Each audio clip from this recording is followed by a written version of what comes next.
போன வாரம் இப்போ 2 நாளைக்கு முந்தானாத்து எடப்பாடி பழனிசாமி வராரு.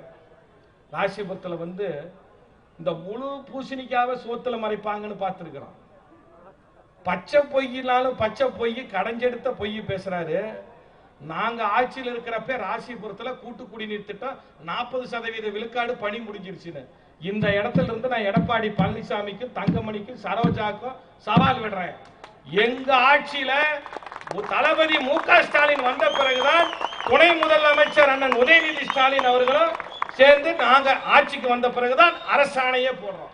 முதல்ல அரசாணையே ஆட்சிக்கு வந்த பிறகு அந்த அரசாணைக்கு பிறகு நம்ம ஆட்சியில தான் 2021 தான் டெண்டரே கொண்டாடுறோம்.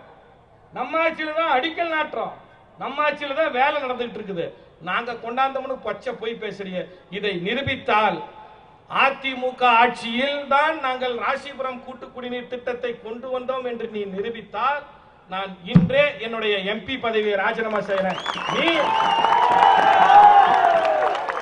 நீ சரியான அரசியல்வாதியாக இருந்தால் நீ எதிர்க்கட்சி தலைவர் பதவியை ராஜினாமா செய்ய தயாரா? எதிர்க்கட்சி பதவி நீ ராஜினாமா செய்து அரசியல் விட்டு நீ நிரூபிச்சு காட்டு. எங்க ஆட்சியில நாங்க அரசாணை போடுறோம்ப்பா, நாங்க அடிக்கல் நாட்டுறோம். நாங்க பெத்த பிள்ளைக்கு நீ பேர் வைக்கிறியா? இது என்னையா கொடுமை? அதுக்கு அடுத்தது இந்த போதமலைக்கு சரோஜா எம்பி முயற்சி எடுத்து ஆர்டர் வாங்கினாங்களாம். அதுவும் 2021 நான் எம்பி ஆன பிறகுதான் நானும் அமைச்சரும் சேர்ந்து சுப்ரீம் கோர்ட்ல ஆர்டர் வாங்குறோம். இது எல்லா ரெக்கார்டும் கலெக்டர் ஆபீஸ்ல இருக்குது. நீங்க சட்டமன்ற உறுப்பினர் தானே, நாடாளுமன்ற உறுப்பினரா இருந்தீங்களா? வாங்க போய் பார்க்கலாம். மக்கள் மன்றத்தில் எடுத்து வைக்கலாம். ஏன் ஓட்டு கேட்பதற்கு ஏமாத்தி பிழைக்கிறதுக்கு எதுக்கு பொய் பேசுறீங்க?